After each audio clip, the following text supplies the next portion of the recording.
Consider this before getting back into a relationship with your ex-narcissists. So, you're longing for your narcissistic ex a lot. You're missing them, thinking about the good things with the narcissist, and even considering getting back together. Perhaps you believe that you and a narcissist can work again on your relationship. Can you really have a successful relationship with someone who is so self-absorbed? In this video, I'll explain something if you want to get back together with a narcissist and possibly maintain a healthy relationship with them. Check out this clip. Everyone, it is nice to have you back. My best wishes to you and yours. Okay, so you want to reconcile with the narcissist. What's the deal? Is everything all right? I got it, okay. I know how life-changing and terrible your connection with the narcissist was. If you're like most people, you're wondering, okay, I really want to just know how I can make this relationship work with the narcissists, or even if there is a possibility that I can make a relationship with a narcissist work. If this is something you're interested in pursuing, the video will discuss your options and some advice on how to proceed. Here, no one will pass judgment on you. I really get it. I know what you're thinking. This whole situation is incredibly challenging. So tell me, how exactly do I evolve? How do I save this failing romance? Or is it possible to reunite with a self-absorbed person? Can this even be possible? Within this video, we shall investigate this further. Any media you've consumed, be it video or blog post, don't get back with them, don't do it, you have heard it all. Do you need your head checked? That's what everyone is telling you. Although privately, you may wonder, I guess I need to know whether it is really doable. Do you think we have a chance to be together? It's sad to say that I long for their company again. What the heck is happening? Just what's going on here? In fact, you would be forgiven for thinking that. Yes, I see what you mean. To a T, I get it. But before you make this change or this decision, I want to discuss certain things with you. Your relationship with a narcissist will likely be the most intense one you've ever been in.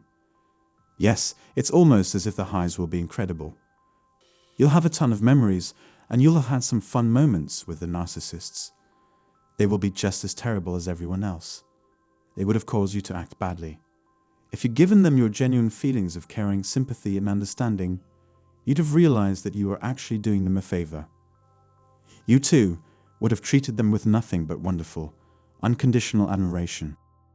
You would have encouraged them to recognize how much support they can count on from you while they work through their difficulties. You're stuck with a narcissist because of this, I know. A trauma connection is another name for this type of relationship. This is called a trauma bond when you feel a connection to someone so strong that you want to talk to them even though they've done you harm. It's hard to disengage because you want to tell them how much they've wounded you, but you know it will only worsen things. You want to tell them that because they are the solution. You can relieve your suffering by being in their presence or having a conversation with them. You won't want it to end because of how unpleasant it is. I understand where you're coming from, but staying in an abusive relationship is never the answer. That's right. It's really severe. It's quite dangerous. So what exactly has transpired here? This individual cares only about receiving your approval and adoration emotionally. This is what they're hoping to achieve. This is what they're really looking for. They won't be constantly obsessed with you, and they're not the same person they were when you first met them. They won't always treat you like a goddess.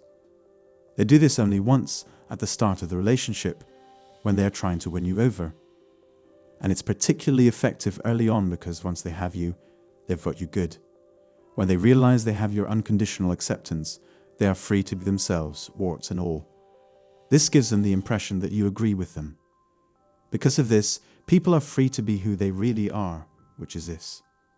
That person is abusive. They're plotting against you in secret. They defame you, make you feel bad, and steal everything you have worked hard for. That's who they are, and this is what they expected the other person to be like when they started dating. This beautiful individual who elevates you and makes you feel fantastic is no longer in your life. Your future exposure to that will consist solely of crumbs. As a result, they become a part of this cyclical pattern of increasing worth. You will get glimpses of their appreciation, but only in little doses. They won't treat you as they did at the beginning of the relationship. Delete it. That will never happen. They are reflecting back to you what you're giving them. Thus, it is safe to assume that this is an example of projection. So they show you a glimpse of the ideal version of themselves. However, they can't maintain that pace since it's too taxing on their resources. They have to put forth a lot of effort. This means that they are not the true perpetrators. They're putting up an act. That's exactly what's happening now. Thus, you come to believe that they truly are this way, and your attachment to them grows. Then, that's what people start fantasizing about. You start to feel attached to them and fall in love, since they seem to have everything you need. All of your concerns have been addressed, and you feel accepted. Someone is watching you. That's a nice relief. Okay, that's a nice sensation. However, this is not reality. Furthermore, it is the reality of the issue, and it is not genuine. You're trying to return to that because you recognize the person they could become in theory, but they'll never be that person. You aren't contributing in the way you should be, and that's why they view you as expendable. You're going against their wishes, and it means paying them the time of day and showing them kindness, care, and concern. They're hoping for and counting on you to do it. That's why they'll stop giving you credit and will drain your vitality from now on. And you're thinking the whole time, all right, if I give in and do what they want, then we'll be right back where we started. That's the one you're going to end up with. However, I am here to dissuade you. It is not the case as a phenomenon inside this kind of self-centered partnership. One should never expect narcissists anything. There will be glimpses of it, but they won't actually experience it. This is why we have the devalue, discard, value, discard, and finally, the real discard.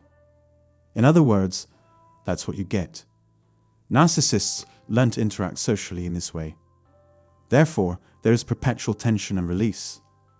You'll feel wonderful about getting sucked into their web. After they have devalued you and put you down, they will push you away because they no longer want anything to do with you. And then they do this thing where they draw you in where they don't have your focus or your energy around them. That's right, you've created an addiction because you've given them the kind of unconditional love they've been missing. They may be with others, but they still keep tabs on you and follow you. They took it from you once, enjoyed it, and now want it back. This is exactly what they are doing. They demand its return. Thus, you should not expect them to continue providing the same level of care and attention they did at the beginning of your relationship. That's not how it's going to work out. There will be no return to such conditions. That is the point you must grasp. Rekindling your romance with them will never again seem as exciting as it did when you first met. That reoccurring pattern is inevitable. You'll resume your previous activity. To sum up, narcissists will devalue you, insult you to your face, and insult you in front of others. Again, this is a certain way to obliterate self-respect and faith in one's abilities. This is exactly what they are doing. You are easier to influence and control when you are not in that energizing flow, in that energizing condition when someone knocks you down. This has nothing to do with love or a mutually beneficial relationship. Rather, they are using manipulation and control to get what they want from you. All they know is how to behave this way to have their demands satisfied. Because, as children, their parents, this is how they behaved with them. Their parents viewed them as an item to be bought and sold, services to be rendered. They've realized that this is the best course of action. They must act out a role their parents have outlined for them. Since it appears to be their method of impersonating others, I don't see that changing very soon. It's just how they've been raised to act. This is how they'll be in maturity and in their mature relationships. They learn to be someone in the beginning, someone that you want them to be. They catch you in and have you thinking, oh, that's fantastic. To put it another way, this is my jam. Therefore, it seems we share similar tastes. The situation is not at all like that. Once they have acquired you, they may then be themselves. They are bitter, broken, and nervous, and are always scanning the horizon for opportunities to exert power and influence. Exactly what they need, I see. They aren't searching for a committed life partner. They are interested in whatever you have to offer. This is exactly what they are doing. In addition to not accomplishing what you are expected to do, this will lead to additional devaluation. That's why you're being thrown out then. If that's the type of connection you seek, then a relationship with a narcissist is a good bet. Nothing will change in that regard. It doesn't matter how. No matter what you do, how you act, or what you say or do, the result will be the same. They can't form healthy attachments to you or let go of you, and that's because of their attachment problem.